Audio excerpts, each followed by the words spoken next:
Então é isso, quinta-feira. É bom estar com vocês. É grupo de estudo. Só quem não está familiarizado aqui é a Cláudia, né? Então seja bem-vinda. O resto das meninas já são de casas. Depois vocês me agradecem pelas meninas, tá bom? Ô, Rô, cadê Fabi? Disse que você ia virá-la do avesso, cadê ela? Você virou? Ela É, nem veio, hein, Rô? Ela nem veio, hein? Caramba, foi um avesso total, então.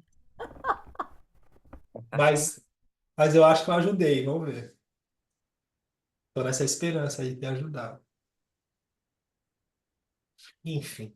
E aí, o que que acontece? Grupo de estudo, então, Cláudia, seja bem-vinda. A gente está estudando o livro da Lins Green, que é Os Luminares, e a gente está lendo a parte da Lua. A gente lê um trecho, depois a gente troca, enfim. A gente passou pela Lua no elemento terra, elemento ar, elemento água e elemento fogo, e a gente vai trocando e trocando, né? Trocando experiência mesmo de entendimento. A gente vai Rodrigo, nesses. só uma dúvida. Essas aulas, esses grupos, eles ficam gravados também, disponibilizados? Porque eu só vou conseguir entrar a cada 15 dias, por causa do Fica, meu plantão, né? fica sim. Fica assim. Obrigada. Depois, toda segunda-feira, eu mando o link no grupo. Baixo e mando o link. Oi, Miriam. Outra Miriam. Mas, enfim, é isso. Alguém quer falar alguma coisa? Não? Alguma dúvida? Alguma grande angústia? Tudo Posso bem? eu, né? Vai. Não entendi. Alguém falou? Cláudia. Então, vamos lá. Vamos ler.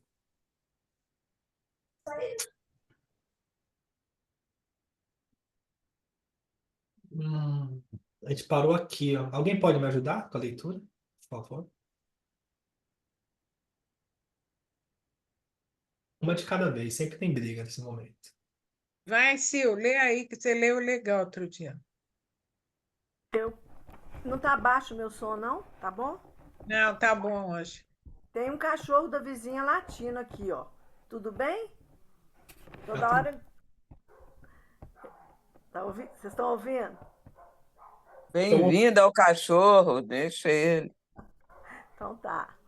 Primeiro amor, a lua como significador de relacionamento. Por Howard Sasport. A mãe se torna para seu jovem bebê uma figura de orientação. Ela é a base e o lar que seu bebê tem no mundo. Ela é o primeiro parceiro íntimo que um dia será substituído pela figura de orientação, que é o amante, o cônjuge. Mas é nesse primeiro relacionamento amoroso da existência que o humano imaturo terá desenvolvido o esboço de um padrão ou matriz de relacionamento afetivo. A pessoa apaixonada não está apenas em ressonância com algo que lhe lembra do ser amado original. Está mais uma vez sentindo algo daquele relacionamento. Esse é um trechinho. Quem que é Maggie Scarf? Um trechinho dele, né? Esse Maggie Scarf, Intimae Partners, parceiros íntimos, padrões no amor e no casamento. Quero iniciar chamando sua atenção para os parâmetros de interpretação da Lua, que podem ser vistos na tabela 1 da página seguinte. Só terei algumas horas para discutir a Lua com você. E como o tempo é curto, ser-me-á impossível lidar com todas as permutações possíveis da Lua em casas, signos e aspectos em um mapa natal. Meu som está muito baixo. Um mapa natal. Minha intenção com esses parâmetros é a de ajudá-lo a desvendar o significado das colocações específicas. No mínimo, isso deve agitar seu raciocínio e lhe dar ideias acerca da interpretação da posição da Lua em qualquer mapa. Liz já explorou muitas das diferentes implicações arquetípicas, psicológicas e astrológicas da Lua, mas nesta noite eu quero examinar a Lua de um modo bem específico. Quero analisar seu papel como significador de relacionamento. Normalmente, quando avaliamos o mapa de alguém para tentar compreender o que um relacionamento íntimo significaria para essa pessoa, a maioria de nós procuraria naturalmente e imediatamente a Vênus ou a casa 7 como fonte de informação e insight para essa área da vida. Quer subir, Rô? Essa é uma tendência. Acho que você subiu um pouquinho demais. Só um pouquinho.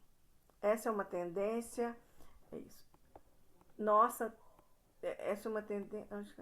Essa é a nossa tendência natural. Vênus é o planeta do amor. E assim nós avaliaríamos a colocação de Vênus. A casa 7 é a esfera da vida ligada aos relacionamentos. E por isso veríamos o que está acontecendo lá. Os planetas nessa casa, o signo na cúspide, seu regente, assim por diante. E, sem dúvida, isso tudo iria ajudá-lo a compreender aquilo que a pessoa vivencia em seus relacionamentos. Os problemas, conflitos ou experiências que viriam à tona através das parcerias. Contudo, após anos de trabalho como astrólogo, descobri que a posição da Lua pode dizer tanto quanto Vênus o que o amor provoca em você. E isso se aplica tanto aos homens quanto às mulheres. Assim, em minha opinião, a mera avaliação de Vênus ou da casa 7 não basta para se obter um retrato completo do amor e dos relacionamentos íntimos. Lembro-me de quanto percebi isso. Eu estava analisando o mapa de uma mulher. Sua Vênus estava bem aspectada e não havia problemas com a casa 7. No entanto, ela tinha problemas terríveis, repito, terríveis, em sua vida afetiva. Ansiedades horríveis, medos, bem como propensão a atrair violência. Sua Vênus era linda. Você pagaria uma nota por ela, caso a leiloassem na Sotheby's. E sua casa 7 não era particularmente problemática. Sua lua, contudo, era um caos, com aspectos terríveis. Uma quadratura com Plutão. Vixe Maria. Eu tenho, gente. E um quincúncio em orbe estreito com Saturno e com Netuno. Sua lua infeliz parecia sobrepujar suas benignas Vênus e casa 7, trazendo-lhe problemas sérios na área dos relacionamentos e da intimidade. Quer que fale a tabela? Quer parar um pouquinho? Tabela 1. Parâmetros para a interpretação da lua. Quer que continue, Rodrigo? Vamos parar um pouquinho só para pegar o gancho. Não lembrava dessa. Uau, me identifiquei, viu? Eu tenho essa quadratura aí da lua com Plutão. Lua na 8. Já pensou? Vixe. E como que você vê? Relacionamentos? É, Ah, hoje eu vejo assim que hoje eu não tenho muita vontade. Isso não é importante pra mim. Relacionamento amoroso. Não. Eu tive relacionamentos amorosos, poucos, e foi o suficiente. Eu acho trabalhoso. Acho trabalhoso o relacionamento amoroso. Acho você que dá também trabalho. acha? Acho que dá trabalho. Oi, Fabi. Trabalhoso é o nome correto. Não é? Não entendi. Trabalhoso é a denominação correta. Concordo. Muito trabalho. Também concordo. Ai, gente, tem que ceder, tem que adaptar. Eu acho trabalhoso. A palavra boa, trabalhoso. É isso. Será que é a minha quadratura que fala isso? Pode ser, né? Eu acho. Mas engraçado, eu não tive relacionamentos que você não pode considerar que foram ruins, que não valeram a pena. Não, foram bons. Eu fui casada quase 21 anos. E foi no começo, enquanto o amor durou, a paixão, foi muito bom. Depois viramos irmãos. Mas somos amigos até hoje. Então não teve nada assim de ódio, sabe, essas coisas, sabe? Mas o casamento não é isso que vira irmão? Pois é. Eu não sei, porque eu não aguentei ninguém. Acho que é o meu lado Libra, né? Não ficou assim nunca há muito tempo. os casados aí, os casais que podiam dar opinião, né? Hum, hum. Aí, ó. Mire onde Olha, está sua lua? eu acho o seguinte, que casamento não é trabalhoso, é desafiante, né? Porque é um espaço de constante negociação. E essas negociações eu entendo quando ele lembra a Lua, porque não é uma coisa somente do idealismo venusiano, é uma coisa que envolve a sua emotividade, é, sua dinâmica psíquica, sua mente, sua memória, né? É um espaço riquíssimo para você entender o que é viver com.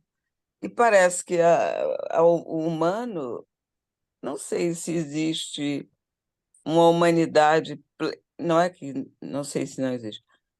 Eu acho mais trabalhoso você dar conta da sua humanidade na solidão, né? Sem esse tete a tete, de ter uma parceria, de trabalhar seus limites, seus valores, enfim, eu acho mais desafiante as parcerias de casamento, que envolve muito a sua lua mesmo, como ele diz, né? Mas Miriam, acho que é um bom espaço para você se desenvolver como ser humano.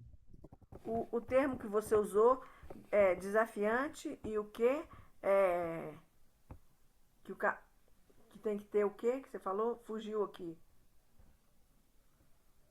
Não me lembro. Ela falou um pouquinho sobre de descobrir os limites também, né? Assim, Porque é uma sim, sociedade. as negociações. Quer dizer, é Ah, um pois lugar é. onde você faz, onde constantemente você está em negociação, né? Mas é uma sociedade em que os dois sócios têm que querer negociar. Porque senão não chega a lugar nenhum. Uma hora acaba a Claro, negociação. O maior claro, desafio está aí. claro. Mas constantemente você se pergunta, eu vejo assim, o que é que eu estou propondo nesse negócio, nessa minha proposta que o outro não ouve? Quando alguém não me ouve, não é uma questão só do ouvido do outro, é também muito como eu estou colocando a minha questão, como eu estou colocando a minha, a minha solicitação, sei lá. Eu preciso, é quase uma constante sedução ao outro, né? O outro precisa ouvir você. E isso é um trabalho muito refinado, não é? Porque você tem que olhar para si constantemente e ver, eu estou olhando, eu estou usando o argumento, a palavra, eu estou vendo desde um lugar que considera possibilidades do outro, ou até esse não ouvir, para mim, é algo que está me dizendo alguma coisa. A indiferença do outro não está dizendo que ele é indiferente. Está também me dizendo que eu não tenho, que eu não estou disposta a trabalhar em mim aspectos que possam, de alguma maneira, acordar o outro de alguma coisa, ser ouvido pelo outro. Porque o Miriam, outro, com certeza, aí, tem as mesmas necessidades que eu. aí você já está pondo aquele peixe coitado, né? Não, não Culpado, é. culpado de tudo, né? Não, não Porque é o ele é outro não culpado. entende, não é porque ele não entende, é porque eu que não soube explicar. Calma, calma, calma. Olha, Eu também, quando possível, queria reconhecer falar um pouquinho. limites e buscar reconhecer limites e reconhecer que o limite pode ser ultrapassado e que a minha limitação muitas vezes tem a ver comigo, como eu entendo o mundo, não é uma coisa que as pessoas estejam afim. Olhe bem o mundo que nós vivemos. É um mundo de diálogo? Não, é um mundo que você afirma a sua opinião e o outro, se não está comigo, é meu inimigo, ou então não consigo conversar com ele. Existem pontes. Ninguém está muito disposto a construir pontes. Isso não é vitimismo pisciano.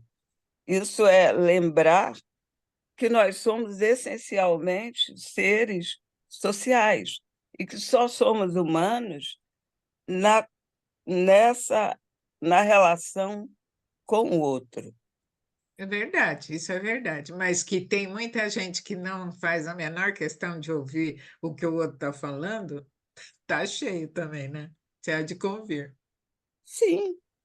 E aí você tem que se perguntar como é que isso aqui aconteceu. O que que eu tenho a ver com isso? Como é que eu encontrei essa situação? De tantas que podem me acontecer, por que que eu estou aqui nessa? Não sei. Mas, ó, tem um lance pra gente pegar o. Só para arrematar, né? A Cláudia quer falar, queria falar, Rodrigo. Ela, eu tô sabendo. E aí tem o lance do livro que a gente tá lendo, né? Os Luminares. E aí nessa dimensão, pensando na astrologia em si. Então, só para ser redundante, né? Eu tenho o defeito do professor, sou redundante. Tem só o defeito. E aí o que que acontece? Os luminares, o Sol e a Lua, eles vão falar sobre a dimensão humana. A dimensão do consciente e a dimensão do inconsciente. Essa é a beleza do humano. Essa contradição, essa coisa dessa descoberta da gente mesmo, as nossas carências, e a minha cabeça fala uma coisa, a minha parte emocional fala outra, e enfim, essa confusão toda. Esse é o baile, né? Do ser humano em si. E aí, a Lua, como significador do inconsciente, a gente leu inclusive isso, a gente vai entender que assim, a Lua ela tem algumas exigências pessoais, de conforto e de segurança. A alma tem algumas exigências nesse sentido. Só que essas exigências, elas não são exigências conscientes. Elas são exigências inconscientes e simbólicas. Então, daí o processo justamente na necessidade de que eu descubra como que funciona o meu inconsciente. As minhas carências, as minhas exigências, então tá, o que que me traz conforto? Onde eu fico seguro? Onde eu me sinto acolhido? Onde eu me sinto ouvido até nesse sentido de segurança. E aí a gente passou por todas as luas, né? A lua em ar, necessidade de ser ouvido, de comunicação e troca, a lua no elemento terra, necessidade de questões palpáveis, de conforto do lar, do fogo, a expressão, da água, necessidade de entendimento, né? Nesse sentido também emocional, mas todas questões inconscientes. E aí a gente viu também, e eu enfatizei muito isso, até no começo eu bati muito nesse sentido, assim, que quando a gente não ouve, não atende essa ordem nossa inconsciente, a lua ela reage com problemas. Ansiedade, reatividade, agressividade, e tudo inconsciente, não é que conscientemente eu vou pensar assim, não, está me faltando isso, então eu vou lá e vou fazer isso. Não. De repente a pessoa é agressiva, de repente a pessoa displicente, de repente a pessoa é vingativa, porque a gente passou por todas as deusas, né? E as deusas é uma forma poética e simbólica de trazer as facetas da lua, facetas não tão agradáveis, né? Então é o seguinte, a lua ela é vingativa. Se não me dá o que eu quero, então logo, né? Eu vou dar o troco, mas isso inconscientemente. E muitas vezes, isso é uma coisa maluca, muitas vezes a própria pessoa, ela faz isso e ela mesma não tem consciência nem controle do jeito que ela reage. E você vai perguntar para ela, por que que você fez isso? Ela não sabe explicar diretamente, porque ela não conhece a própria dimensão do inconsciente. Daí a repetição de padrão no resultado dos relacionamentos. Porque naturalmente, se ela tem esse padrão, ela vai atrair pessoas para que tenha esse aprendizado. Ninguém se relaciona com ninguém por acaso. E aí, se ela não aprende, ela continua atraindo. Porque o relacionamento é uma oportunidade para que eu conheça esse inconsciente. Não tem outra forma de eu conhecer. Não tem outra forma de eu conhecer o meu inconsciente, a não ser me colocando à prova dentro de uma vulnerabilidade, dentro de uma relação. E ali eu preciso estar disposto, né, e vulnerável a ter esse aprendizado. Então, junto com a pessoa vai me apresentando quem eu sou. E eu automaticamente vou apresentando para a pessoa quem ela é. E aí começa essa dança de cumplicidade. Então a gente vai se lapidando. E tem uma magia, né, entre, não no sentido sexual, mas entre a energia do feminino e do masculino, a energia geradora. Então, essa energia, quando em harmonia, ela é capaz de gerar uma vida. Essa é a mágica de todo o universo. Tudo que é gerado é do masculino e do feminino, quando em harmonia, né? Tudo é construído nesse sentido. Então, existe uma mágica no relacionar-se em si. Só que o que acontece muito é que as pessoas não se conhecem e também não estão dispostas a aprender. E aí, quando acontece alguma coisa na relação, a culpa é do outro. Sempre o misterioso outro, né? Sempre é o outro. Eu posso falar isso de carteirinha, mas é que eu tenho ascendente em peixes, e aí eu olhei para mim e falei assim, não, você é lerdo. Porque é o seguinte, a primeira, ela falou assim, nossa, é ingrata, não dá certo. E aí larguei. Aí a segunda. Aí eu tive o mesmo sentimento. Falei, não, é ingrata. Fiz, não reconheceu, ingrato. E aí fui para a terceira. E aí, mesma coisa, fiz, não reconheceu. Foi ponto, ingrata. Aí, quando eu engatei na quarta, eu pensei, não, para, para um pouco, velho. Para um pouco. E aí, pai, não, tá, vou parar. Será que é coincidência? A preta era ingrata, a japonesa também era ingrata, a baiana também era ingrata. Nenhuma tem uma ligação com a outra. Só você que é o bom? Aí eu pensei e falei assim. É, é, eu acho que tem a ver comigo. Então, aí eu tive consciência de algo que não tinha nitidez sobre isso. Não tinha nitidez sobre isso, eu não sabia. Não é que eu estava mentindo ou manipulando diretamente. É porque realmente eu não tinha consciência. E aí, partindo dessa consciência, eu faço análise, né, retroativa, e eu entendo que, na verdade, assim, nesse momento eu tinha uma carência enorme, um medo enorme de perder, em Libra, casa 8. Então, a minha dinâmica na relação era. Casa 8 ela tem essa coisa assim de fazer contratos emocionais. É tipo inconsciente também, e sem dizer. Tem essa coisa assim, faço contrato com a pessoa e não comunico ela que ela está assinando o contrato e eu exijo que ela cumpra as cláusulas que eu mesmo projetei. E aí, por exemplo, eu faço tudo, o contrato era esse assim, faço tudo que você quiser. Construa, abra empresa, arruma o dinheiro, faça o que você quiser. Você só precisa me suprir, me amar. E eu exijo que a pessoa me dê algo, preencha um vazio que ninguém nessa vida vai conseguir fazer. E aí, quando a pessoa não cumpre a exigência, e eu olho para ela e falo assim, mas você é ingrata, fiz tudo com você e você não cumpriu o contrato. Aí, casa 8, né? Agora você vai ver só quem eu sou. Agora você vai ter o que merece. porque você é ingrato. E tudo isso sem falar nada. É tudo inconsciente, é uma linguagem consciente. É uma linguagem da lua. E claro, se eu tô desse lado vivendo isso, ela também tá do outro lado vivendo a mesma coisa de uma outra forma, porque ninguém se relaciona com ninguém por acaso. Eu atendi muitas mães, né, ou mulheres de dependentes químicos, e aí vinha falar, no sentido de herói as mulheres, né? Fala assim, não, porque eu tô lá, que eu tô salvando, que coitado, que tal. E aí eu ia falar com os malucos, aí os malucos falavam assim, não, mas a minha mulher é uma santa, tá me salvando. Eu falei, pode parar, velho. Pode parar. Porque pra estar com você boa, não pode ser. Vamos combinar. Ó, gente, olha onde a gente tá, velho. Não faz sentido. Precisa estar na mesma frequência. Porque às vezes a mulher ela precisa, nesse sentido de se sentir amada, ela precisa de uma roupa de heroína para se sentir importante, de uma importância que ela mesma não tem para ela. E ela deixa de viver para viver essa função, para se sentir preenchida.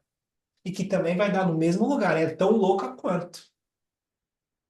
Porque está na mesma frequência? Uai, não é possível. Estou na frequência X, eu vou encontrar Y como? É a reverberação, correspondência, uma lei universal. Se estamos aqui juntos, aí temos correspondência. Não tem como, isso não. Enfim, é igual gravidade.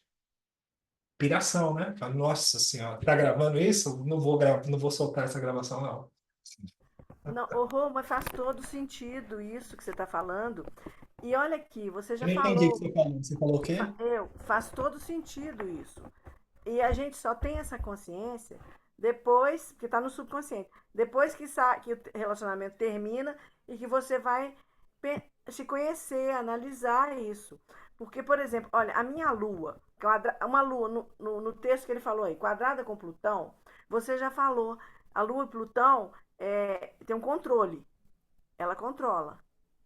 Plutão é controlador, lua de casa 8 ela vai controlar. Meu ex-marido já falou que eu era controladora. Mas enquanto ele precisou desse controle, a gente viveu muito bem, É isso. A Cláudia entendeu? quer falar também. Então, É, na hora que ele não precisou mais, que ele não quis mais ser controlado, né? Aí a coisa foi esfriando, esfriando. É muito assim, é isso, exatamente isso. né? Desculpa, viu, Cláudio? Depois eu Imagina, queria falar imagina. também. Rápido, depois eu queria falar também. Depois a Nina fala. Tá, obrigada. Falando aí dos luminares, né, como significadores dos relacionamentos, é claro que quando a gente vai se relacionar com alguém, a gente não vai olhar o mapa da pessoa, né? A gente vai conhecer a pessoa, se Ah, não pode relacionar de olhar? fato. Não, pode, mas não é a primeira coisa que você faz, né? Você Ah, é? realmente se relaciona. É a primeira coisa que eu faço que literalmente. Eu estou na Ah, astrologia faz 8 meses estudando astrologia, e assim, eu fico até um pouco penalizada de falar, meu Deus, faz tanto tempo que isso existe e só há pouco tempo que eu conheço, né? E hoje eu vejo assim, por exemplo, o mapa. Olhando o mapa, eu falo, poxa, eu tenho uma lua de casa 1, só que ela faz uma quadratura com Júpiter, ou quadratura com Júpiter. E aí, a gente está falando de relacionamento, e eu tenho na casa 7 um Saturno, que ele faz quadratura com o Sol.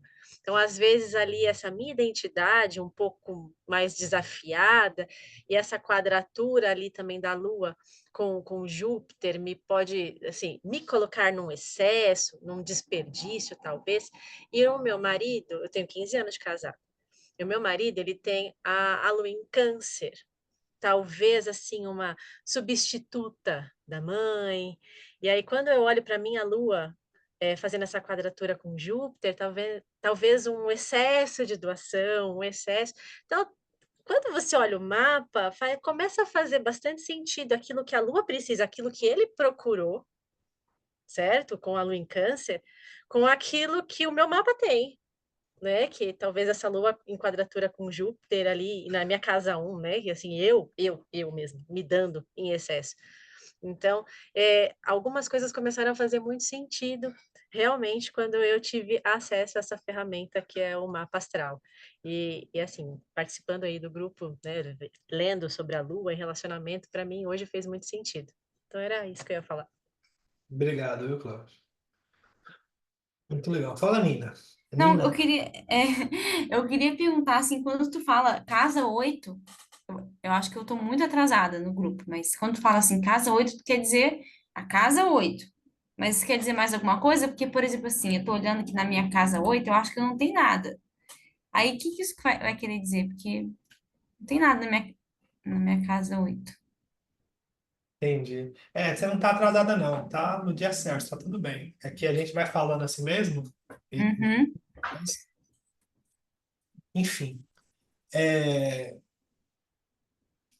pelo olhar da astrologia, divide-se uma existência em 12 áreas. sim, Então, a matéria, né, essa vivência aqui, enfim, essa realidade dividida em 12 áreas. Então, cada área a gente chama, é uma casa. Casa um é uma área, sim. casa 2 é uma área, casa 3, enfim, por aí vai. A casa 8 em si é uma área que vai falar sobre a dimensão humana, Ah, sobre certo. a profundidade humana e sobre as necessidades humanas mais instintivas. Então, quando eu falei casa 8 eu quis dizer sobre essa intensidade, sobre essa profundidade. Agora, por você não ter nenhum planeta na casa 8 não significa que ela não atue, que ela não existe na sua vida. Na verdade, a gente vai olhar aí o regente da casa 8 para entender essa dimensão. É nesse sentido, assim. Tudo Hum, bem? Tá, então vou olhar o Plutão, no caso, né? Quando você fala assim, regente. Mais ou menos. Depende do signo que tá. Mas qual que é a sua dúvida direta sobre a sua lua? Era isso, não? Não, não, não era isso, não. Assim, pra mim tá sendo muito interessante isso que você falou do semelhante com semelhante, sabe? Porque eu nunca namorei e eu sempre acho que, sabe, eu sempre acho que vai dar certo e nunca dá. E aí tá sendo muito bom pra mim estudar um pouquinho, sabe, sobre a Lua e relacionamentos. Mas era isso que eu queria saber sobre Casa 8. Acho que já respondeu, sim. Entendi. É. Enfim, no geral, o que eu quis dizer é que a gente tem as nossas questões no inconsciente e se a gente não tem consciência do nosso, o mínimo possível do inconsciente, a gente vai vivendo as repetições até que a gente se aproprie. No final é isso, né? E aí eu também falei sobre essa questão da... Ninguém se relaciona com ninguém por acaso, né, gente? Existe um contrato mesmo. Inconscientemente um contrato. E engraçado, a Silvana falou disso, e aí as meninas mais velhas, elas sabem da passagem da minha vida que foi mais, mais difícil, assim. E aí, no último relacionamento, sobre essa questão que eu estava no processo de recuperação, e eu fiquei durante 7 anos. E aí chegou um momento que durante 7 anos, eu estava no processo de recuperação, e durante 7 anos, ela precisava me dizer assim: você lembra do que você fez? Ela precisava falar isso para mim. E como eu sentia muita culpa do que eu tinha feito, aquilo ainda era uma condição que me deixava ali. Que eu acredito que eu ainda tinha algo para aprender com isso. E aí, quando bateu 7 anos que eu, dentro dos trabalhos que eu fiz e tal, eu me livrei da culpa, assim, eu falei assim, tá, é isso. Não mudei, não tenho culpa mais e tal, e vou. E aí, numa outra conversa, ela falou de novo, né? Porque ela precisava se sentir segura por essa condição. Então, ela precisava de alguém, e eu também precisava de alguém que me apontasse para mim conseguir entender ou, enfim, crescer nesse sentido. Só que quando chegou o momento que eu não sentia mais nada, e ela falou, eu olhei para ela e falei assim: eu não sou mais essa pessoa que você está se relacionando. Eu não sou mais essa pessoa. A gente precisa dar um jeito nisso. Eu não sou mais essa pessoa. E aí, desse dia em diante, eu decidi, né? Decidi. E foi importante ter essa passagem. Não tem culpado, nem vilão e tal. Não tem. Tá tudo certo. E a vida, ela é, ela é benevolente, gente. Não tem um Deus punitivo. Tem o aprendizado. Aprendeu, passa de fase. Não aprendeu, continua na mesma fase, tá tudo certo e vamos embora, vamos que vamos. Né? Enfim. E não dá para aprender tudo, né? Tem umas fases que é mais difícil, né? Para alguns, aí depende do mapa, né? Então, as fases que você fala, gente do céu. Mas aqui tá difícil mesmo. Tem uns mapas que eu peguei um mapa ontem e falei, nossa senhora, gente, difícil mesmo. Rô, só para ajudar um pouquinho para Nina. Nina, que signo você tem na cúspide da casa 8? Sabe o que é cúspide? Não sei. Cúspide é onde começa, aquele pauzinho ali que começa a casa, que delimita o começo da casa. Que, 8. que... Tá, peraí. Qual Qual, que foi? Qual qual é? signo que tá ali? Qual signo que tá ali quando você olha a casa 8? Acho que aqui é Leão. Leão. Aí você vai É, olhar o entre Leão e dispositor, Virgem. o planeta que rege Leão, que é o Sol. Aí você vai olhar onde está seu Sol para você ver características da sua casa 8. Ah, meu sol tá em Libra. Tá, então é livre numa outra casa, tá? Isso aí depois, se você quiser, a gente Tá, conversa um pouquinho mais, eu tá? quero. Obrigada. Nossa, que Ué, complexo. é, Não é não, né? mas é lindo. É complexo, mas é lindo, né, gente? Mas não há, enfim. Então vamos para frente, tudo bem? Dúvidas, dúvidas, dúvidas? Tudo Ô, certo. Nina, faz igual a gente faz. Finge que tá entendendo que tá tudo certo. Beleza. Tá tudo bem, tudo certo. Eu tenho um lance, quando acho que entendi, é que eu entendi que não entendi nada. Aí volta de novo. Enfim, tudo em paz. Então vamos ler outro O trecho? Rodrigo, manda um convite para ela, para o nosso Pensar Astrologia, para a Nina. Vou mandar. Vou mandar. Sim, por favor. Enfim, tudo bem? Tudo em paz?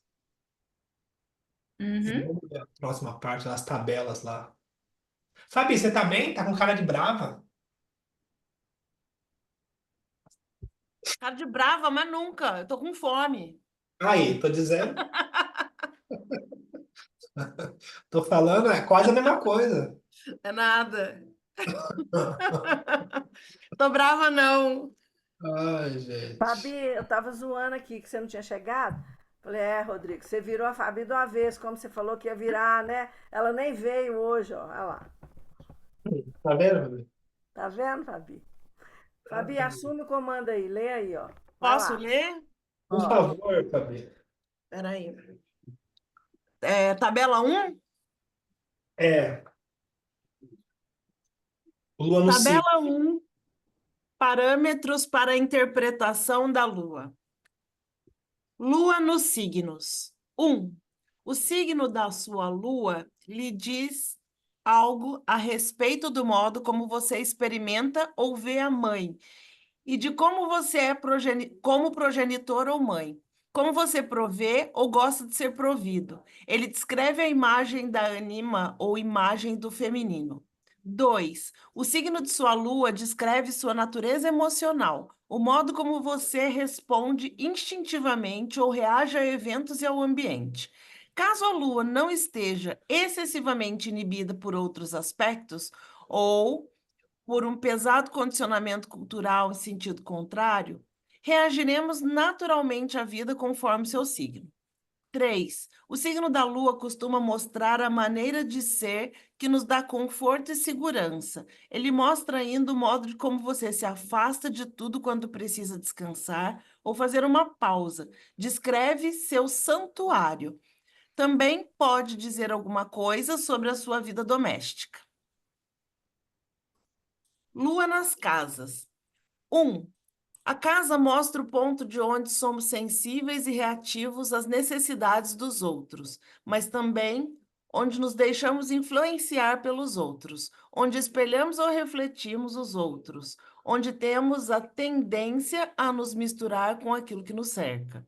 2. A casa mostra onde somos facilmente moldados pelo hábito e por condicionamentos passados. A forma como experimentamos a mãe estará, de certo modo, ligado à casa da lua. Além disso, é por meio dela que podemos estar limitados pelos conceitos, expectativas, valores e padrões da nossa família ou cultura, onde agimos de maneira regressiva ou somos atraídos para o passado, onde podemos ser infantis ou a que nos apegamos. 3. Temos anseios pela área da vida associada à casa da lua, porque ela faz com que nos sintamos seguros, confortáveis ou nos dá uma sensação de participação. A casa da lua é a área para a qual nos retraímos quando precisamos de um descanso ou refúgio.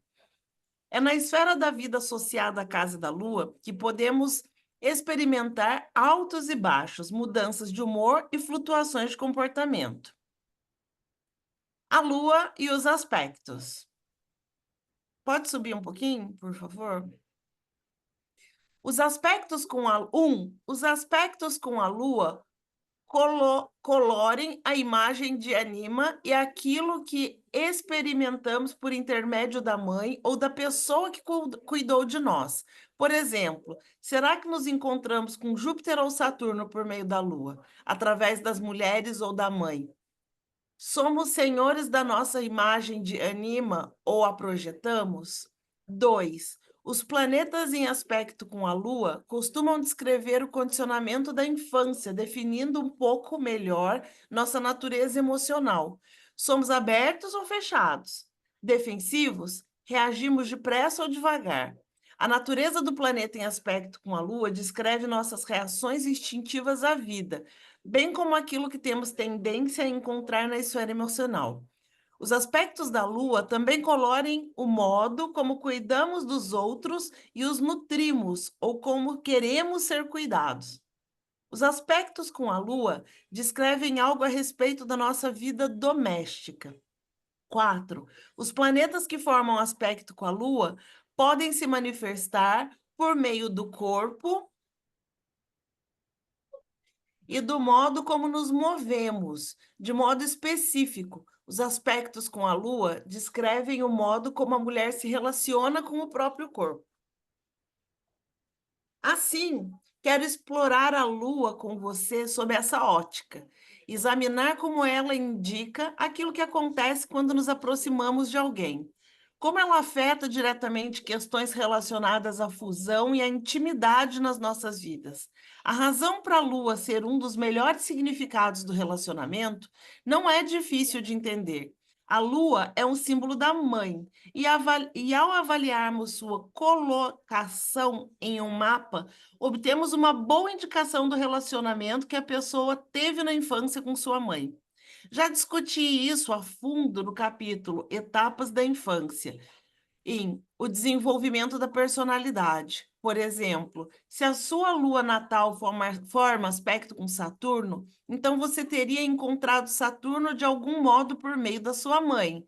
Se você tem um aspecto Lua-Júpiter, ter-se-ia encontrado com Júpiter através de sua mãe, e assim por diante. Não vou entrar agora em detalhes sobre interpretação. Contudo, o que quero enfatizar é que a mãe não é apenas a mãe. Além de ser a mãe, a pessoa que deve amar, prover e cuidar de você, a mãe também é o primeiro relacionamento importante da sua vida. Ela não é apenas sua mãe, ela é o primeiro. Perdão. Se sua mãe é seu primeiro grande romance, isso vale para homens e mulheres. Todos se apaixonam desesperada e loucamente por suas mães.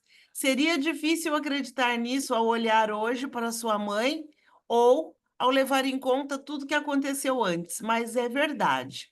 Com o tempo de que dispomos, desejo analisar a colocação da Lua em termos daquilo que foi esse primeiro romance, de como você vivenciou a primeira grande paixão da sua vida. E não estou fazendo isso apenas para revirar o passado. Faço porque aquilo que aconteceu nessa ocasião exerce uma influência inegável sobre os nossos relacionamentos íntimos posteriores. Liz Green, nananã. Tenho certeza de que você já está familiarizado com a minha opinião a respeito desse tema. E como sabe, acredito que o passado costuma nos assombrar. Não nos recordamos conscientemente daquilo que aconteceu entre nós e mamãe por volta do primeiro ano de nossas vidas, mas tampouco nos esquecemos. E é por isso que o mapa é tão útil. É como um raio-x. Se você sabe ler bem um mapa, pode aprender muita coisa acerca do que aconteceu no início da infância. Você pode tecer conjecturas razoavelmente seguras sobre aquilo que se passou entre você e sua mãe ao avaliar a colocação natal da Lua e também ao examinar as primeiras progressões e trânsitos envolvendo a Lua. Dito de outra forma, o mapa mostra a criança interior do passado, que há em todos nós. Nosso passado, especialmente nossa infância, com todas as suas esperanças, medos, expectativas, com todas as suas alegrias e terrores, está armazenado e registrado na memória e exibido no mapa.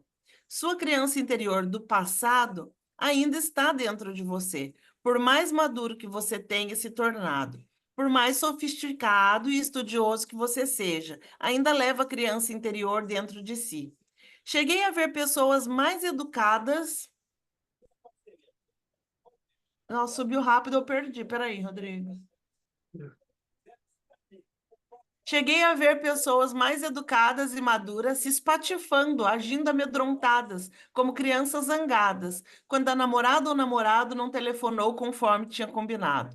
Os relacionamentos atuais trazem à tona emoções fundas originárias de vínculos do início da infância.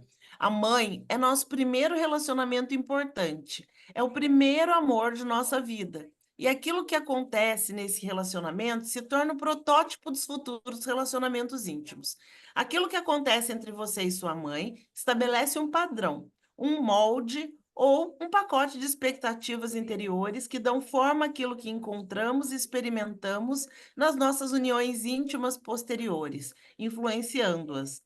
Em seu livro Intimate Partners, Maggie Scarf comenta sobre o vínculo entre a mãe e a eventual escolha do parceiro.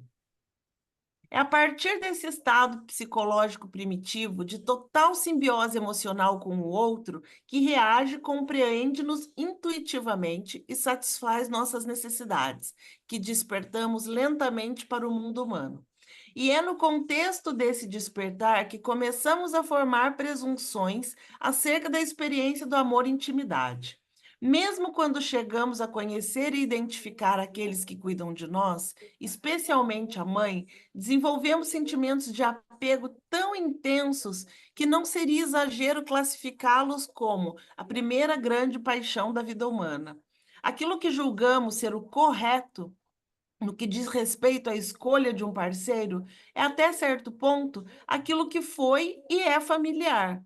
É aquilo que funciona nessa matriz interior, nesse padrão de presunções acerca da natureza de um relacionamento íntimo. Para enfatizar a importância do vínculo entre mãe e filhos, gostaria de lembrar rapidamente de um estudo feito na década de 1940 pelo Dr. René Spitz. Detentas grávidas tinham que doar seus bebês após o parto. Esses bebês foram acomodados em um hospital, onde havia uma enfermeira para cada 8 bebês. As enfermeiras mudavam. Havia enfermeiras diurnas, enfermeiras noturnas, de modo que os bebês não conseguiam formar um vínculo do tipo 1 para 1 com as enfermeiras, tampouco com suas mães naturais. Imagine como deve ter sido confuso para os bebês. 8 deles precisando de atenção. Só uma pessoa para cuidar deles de cada vez e nem sempre era a mesma. As conclusões desse estudo são bastante claras. Quando esses bebês completaram 1 ano de idade, mostraram fortes sinais de retardamento físico e psicológico em comparação com bebês criados em um relacionamento 1 para 1, ou seja, com a mãe natural, seja com uma substituta.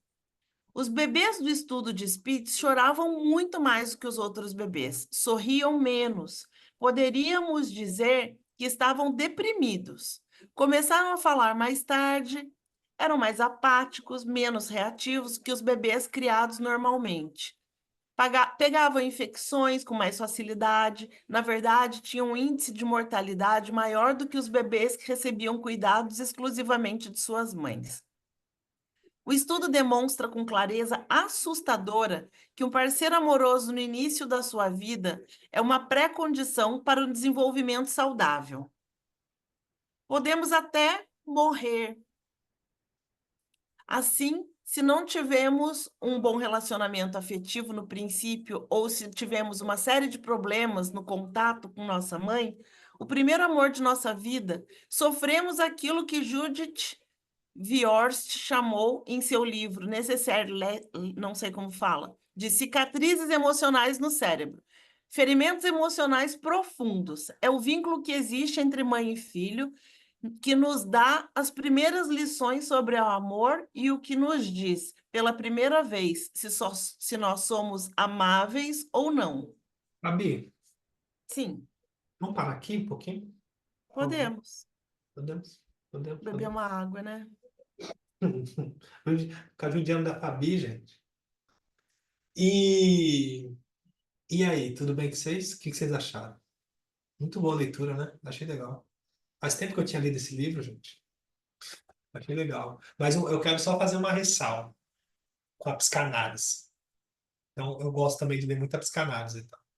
A psicanálise, ela vai até aqui e ela tem essa linguagem sobre a memória e sobre a construção do inconsciente.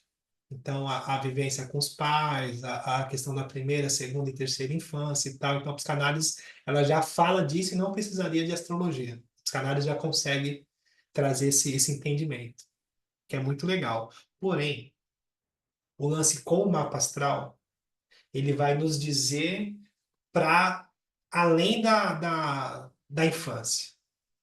Porque se o mapa ele é calculado no nascimento, então a pessoa já nasce com aquela condição, já nasce com a lua em determinado signo, já nasce a lua com determinado aspecto, já nasce com a lua em determinada casa.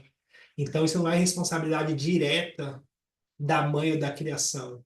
Na verdade, isso vai dizer que existe uma sincronicidade do todo que faz com que a pessoa nasça na família certa, tenha a mãe certa e a condição certa para que ela experiencie a sua vivência e os seus aprendizados. E aí de vice-versa, né? Então não tem um culpado direto, a mãe culpada. Na verdade, tá tudo certo. Né? Então, a astrologia ela traz também esse conhecimento, assim, de tirar esse peso, né? Porque senão fica parecendo, tudo é mãe, tudo foi culpa da mãe. Na verdade, não.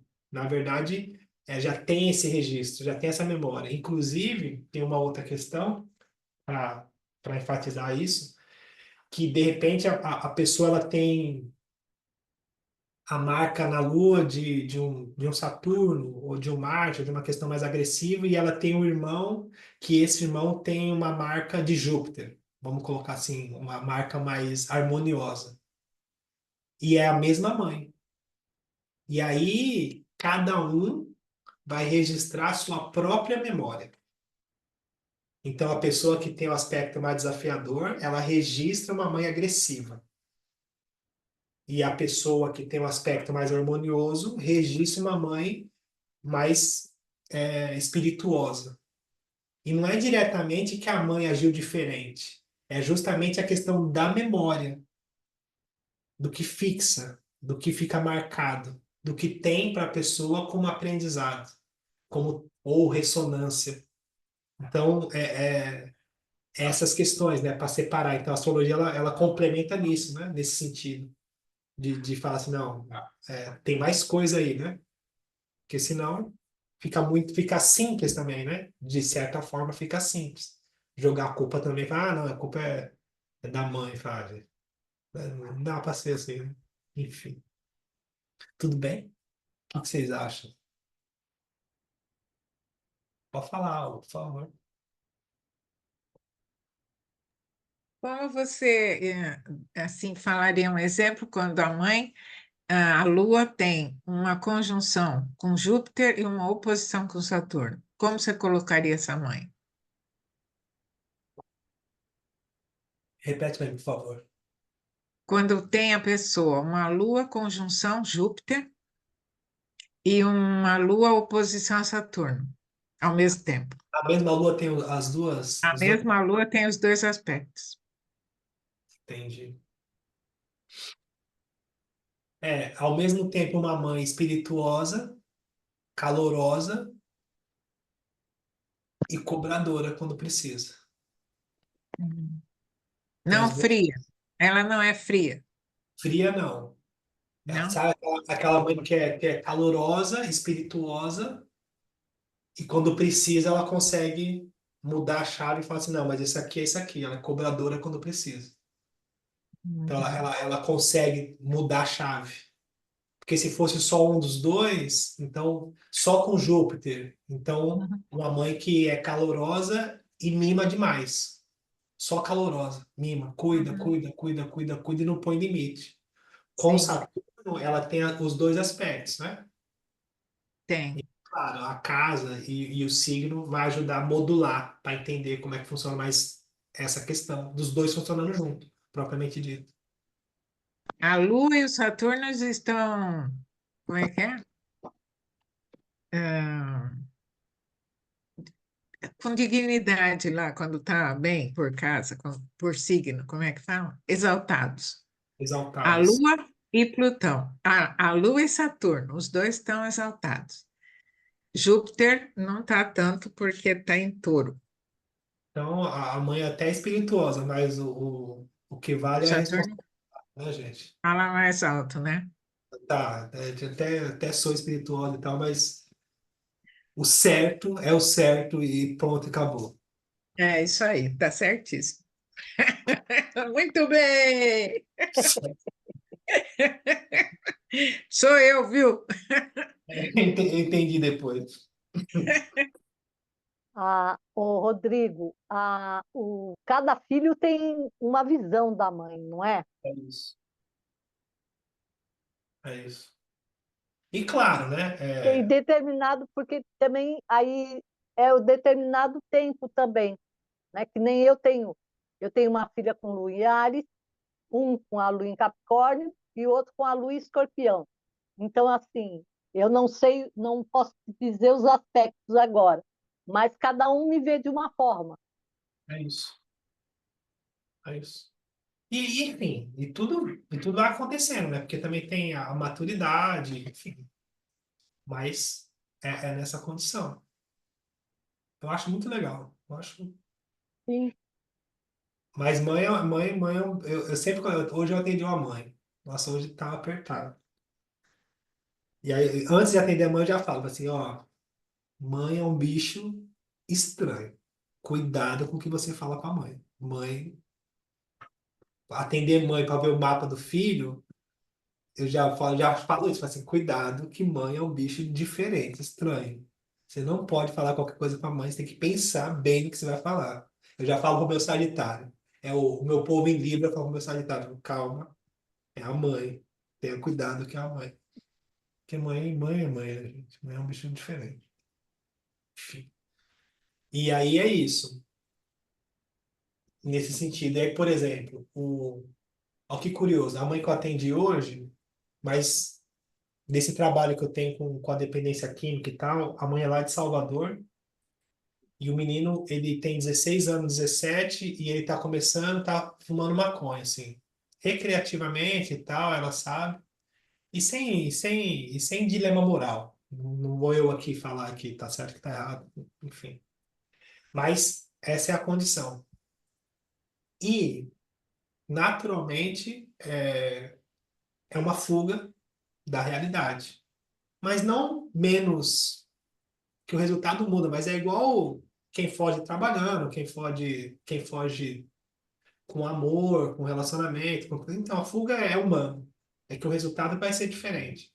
E o Saturno em si, ele é o significador da realidade em si. Então, esse par Lua-Saturno, ele vai falar sobre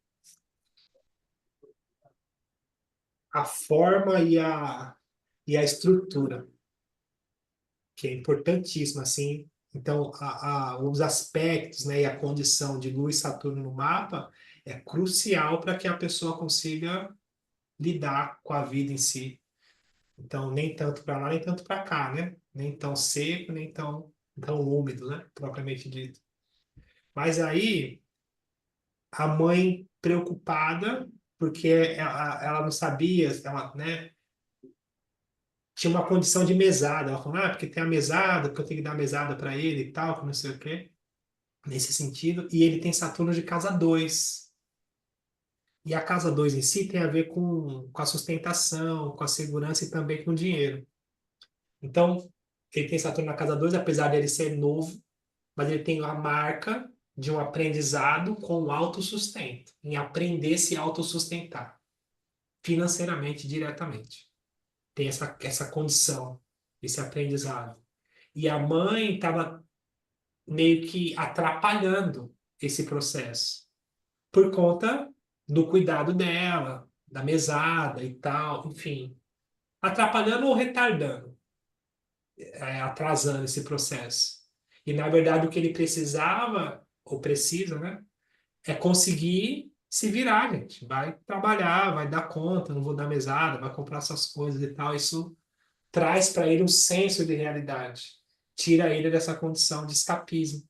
Claro, na teoria fica mais simples, né? Mas o legal de ver o mapa é que mostra o caminho, né? Fica mais lúcido. Fica mais fácil também explicar para a mãe. Porque aí primeiro eu vou olhar o mapa dela e ela vai entender, porque eu olhei o mapa dela, ela vai entender, fala assim, nossa, essa sou eu mesmo. Fala, nossa, aqui é meu. Fala, nossa, fala, isso aqui é meu. Fala, tá, você entendeu? Fala, entendi.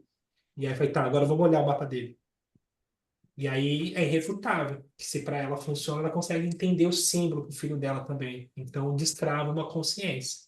E ela é capaz de no mínimo, se esforçar para deixar que ele tenha o aprendizado dele, porque ela vai entender que ela está atrapalhando, né? Enfim, não fala assim diretamente, né? De vez em quando escapa, mas, né? Enfim. Enfim. Mas e aí, mais alguma dúvida, alguma coisa? Da Lua, desse. Falou o que mais? Falou da mãe. Falou muito da mãe, falou mal da mãe nesse texto, não falou, gente? Ai. Ah. Quem mais? O que vocês acharam? Fala da mãe e fala da criança interior também, né? Até teve ali logo no começo do texto, fala de como a gente se comporta, às vezes, de maneira infantil. Daí eu lembrei que tem alguns stories seus, daí todo mundo tem que ir lá no perfil depois e ficar caçando, que fala da meninice de cada uma das luas, de cada uma dos signos ou das casas, eu não lembro, mas eu gosto bastante desse termo que você usa, da meninice. É Eu das acho casas.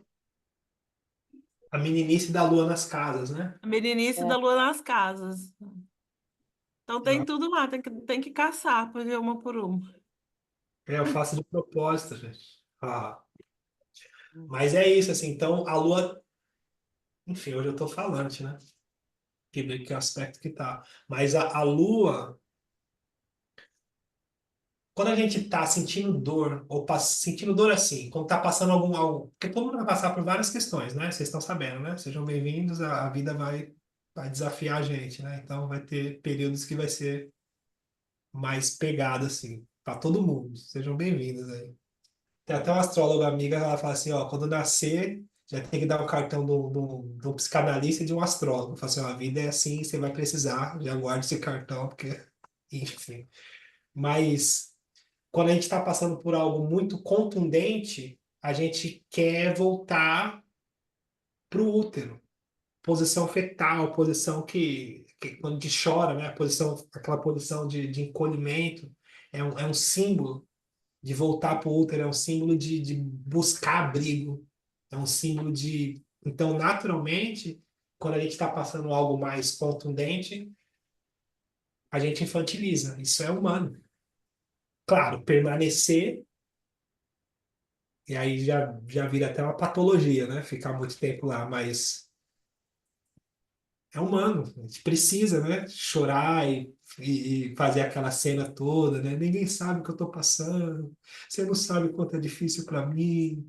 E, enfim, isso faz parte do processo. Até do processo de aprendizado. Porque quem marca a memória é a lua. E é pela lua que a gente aprende. O aprendizado, ele é pela alma em si, né? É essa alma que está vindo nesse sentido de marcar esse aprendizado. Faria a mesma coisa de trás para frente, né? Mas é isso. enfim, que é simbólico, né? Então marca uma memória, né? Por isso os rituais. O ritual, tipo um velório, né? Então ali marca uma memória, fala, não, tá, houve uma perda mesmo, né? Ou enfim, ou enfim. Precisa de algum tipo de ritual para marcar isso. Mais alguma coisa? Não. O que que vocês acham? Vocês estão muito caladas, gente. Tá muito difícil assim? Ou vocês estão entendendo ou tá muita loucura? O que que vocês acham? Me ajuda aí. Andréia, o que que você acha, Andréia? Você que vem de 15 em 15 dias. A Cris abriu ali. Não acha nada? A Miriam também tá quieta. Uma de cada vez, gente. Por favor, sem. A gente não consegue ouvir. Miriam, me ajuda aí, Miriam.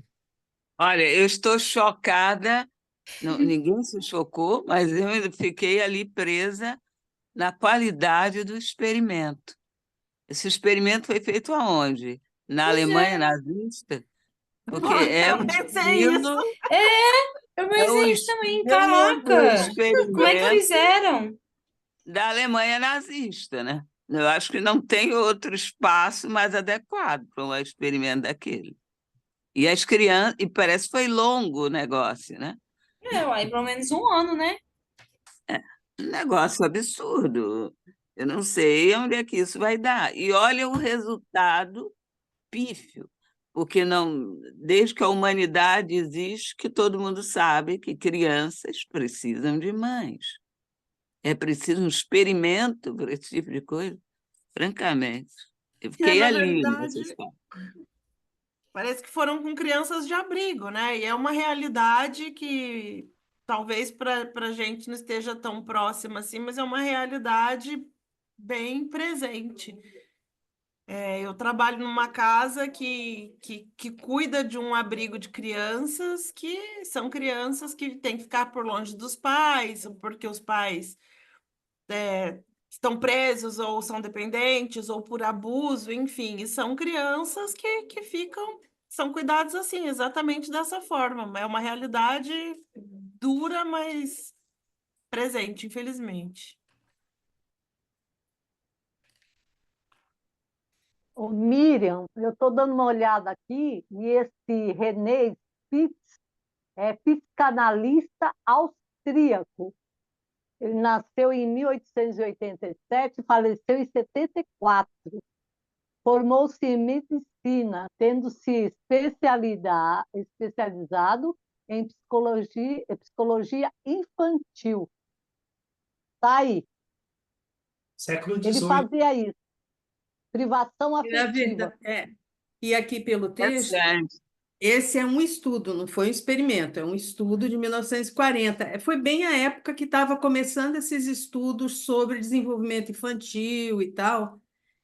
E, na verdade, o que aconteceu é que ele fez a observação do que já estava acontecendo. Era Ah, uma, menos mal, né? era uma questão, quer dizer, não se tinha o conhecimento que a gente tem hoje, né? Isso não foi feito para acontecer. Haviam as detentas, e como uma forma de talvez ajudar essas crianças, as crianças eram retiradas para adoção, enquanto esperavam a adoção, ficavam nesse local. Só que era um local, né, com mais de uma pessoa cuidando, e são crianças pequenas, recém-nascidas, porque o grande problema é o recém-nascido. Os primeiros 6 meses, eles são marcantes, né? E esse é um experimento básico aí de estudo, mas é porque é onde estava se começando os estudos. Então, foi feita a observação e aí depois viu que dava, que as crianças tinham problemas, né? Tanto cognitivos como afetivos, né? É um estudo básico, né? Mas não foi feito assim, porque aí seria muita maldade, aí seria realmente em Auschwitz. Eu vou, Rodrigo, eu dou um relato aqui sobre, acho que foi Getúlio Vargas, na década de 30, teve essa coisa aqui também no Brasil, dos filhos dos pais com hanseníase, eles eram também separados da família. E a minha mãe foi uma delas, a minha mãe e o meu tio. E minha mãe, até 80 e poucos anos, ela achava que ela tinha sido abandonada mesmo. E o pai dela pegou ela e o irmão dela, levaram para o internato aqui em Carapicuíba, o Santa Terezinha, e depois eles foram para Jacareí. E ela saiu de lá, do internato de Jacareí, com 18 anos. Então, ela foi separada, acho que com 4, 5 anos. E aí eu me lembro dela vindo aqui no corredor e falando para mim assim: olha, a mamãe ficou internada em Pirapitingui. E aí foi aonde eu fui fazer uma pesquisa e a gente foi descobrir o porquê que ela foi largada lá. Quer dizer, foi abandonada, né? Então ela tinha muito essa coisa desse abandono. Quer dizer, então aqui no Brasil aconteceu isso por essa coisa da hanseníase, que era uma... E Pirapitingui era uma cidade que tinha tudo, mas que eles ficavam afastados de todos, né? Que nem a minha avó, né? Ficou nesse lugar. E minha mãe nos internatos da vida. Então é isso aí. Me fez lembrar o que minha mãe passou, né? Sim. Enfim. Enfim, enfim, enfim, enfim. Mais alguma coisa, não? O que vocês acham? Tudo bem? Tudo em paz? Tá bom, né? Bom, tudo certo. Tem os aspectos dessa semana, e aí no dia 22 tem o Sol ingressando em Libra. E é o equinócio da primavera aqui pra gente. E é muito legal assim, quando a gente começa porque é isso, né? A astrologia é o estudo da natureza dos ciclos. Não é isso, assim, não é nada assim tão místico assim, né? É mais que a gente que se desconectou. Mas a É gente começa... bastante simples, né? Não É entendi. bem simples. É bem simples e uma organização do que é visto. Estou brincando. Não entendeu? Não Não entendi. ouviu? Não ouvi, cortou. Ah, tô dizendo, quando você lembrou da primavera e comentou sobre a astrologia, aí eu comentei em cima do seu comentário, dizendo que olha, a astrologia é uma coisa bem simples, ela não é complexa, ela, sabe, a base dela é muito simples, é a partir da observação da natureza. É isso. É isso. E aí, equinócio da primavera, né? Então, primavera propriamente dita, as folhas, né? As flores, né? Elas nascem, né? As cores acendem e tal. E então, é um chamado da natureza para que a gente floresça. Então, naturalmente, a gente vem de um período de trabalho interno. E aí, nesse equinócio, a natureza nos convida através das cores, através da vibração, através dessa expansão que a Terra naturalmente sofre, para que a gente também floresça, que a gente também busque essa expansão, essa realização, e, enfim, e faça um movimento, né, interno para alcançar a nosso florescimento, nossa melhor versão, nossa felicidade, enfim, e aí por aí vai. É nesse sentido, assim, sabe? Se a gente começa a acompanhar e perceber que é isso, são ciclos. Então, da primavera em diante, marca essa expansividade, né? Então, naturalmente, tem mais movimento. Depois, final de ano, depois, enfim, verão e todas essas condições, e depois retrai de novo. E esse é o movimento. E aí é sazonal, né? Praticamente. E se a gente, por exemplo, eu que trabalho com astrologia, vou atendendo, vou atendendo, vou atendendo, e vou fazendo movimento, e divulgo, e faço vídeo e tal, essas coisas. Hoje tem mais indicação, né? Mas é isso, eu preciso entender também a natureza. Então, tem movimentos que são mais de restrição, de estar todo mundo menos voltado para essas questões. de expandir, de crescer. E de repente abre. E aí começa um movimento maior. Então tem fases, né? E aí é legal a gente entender as fases, que com inteligência a gente se desgasta menos. Porque a gente tem o tempo certo para todas as coisas, né? Como dizem aí nas escrituras, né? Enfim. Enfim. E aí é isso. E é legal também te ver no nosso mapa astral onde marca esse equinócio, onde tem essa possibilidade de crescimento, de expansão, enfim, essas condições, esse chamado aí, que é muito legal, por sinal, eu acho legal. Enfim, mas também sou tendencioso, só falo disso, né? Se não achar legal também, né? Pudera, né? Mas é isso. E aí, equinócio, que vai ser no dia 22. Antes disso, dos mais importantes, dia 22 também tem a quadratura de Vênus com Plutão no céu. E aí tem essa tensão, ou essa tensão mesmo, né, nas relações, né, afetivas e tal. A tendência de Vênus com Plutão é a gente ter o aprendizado do controle nas relações. É quando a gente percebe que não tem tanto controle assim e a necessidade de ou acreditar ou permitir que o ciclo vire, né, ou permitir que termine o que já não serve mais, né, dessa condição. Então, não que isso vai mudar diretamente, que precisa ver o mapa astral de cada um, mas, no geral, é um, é um ciclo, né? Vênus, quadratura com Plutão, que é intenso, né? Um ciclo intenso. E também, se a gente pensar na Vênus como significadora da questão financeira, que na astrologia mundial a Vênus rege a questão financeira, que é a nossa busca por prazer e segurança. A gente vai entender que aqui tem uma marca de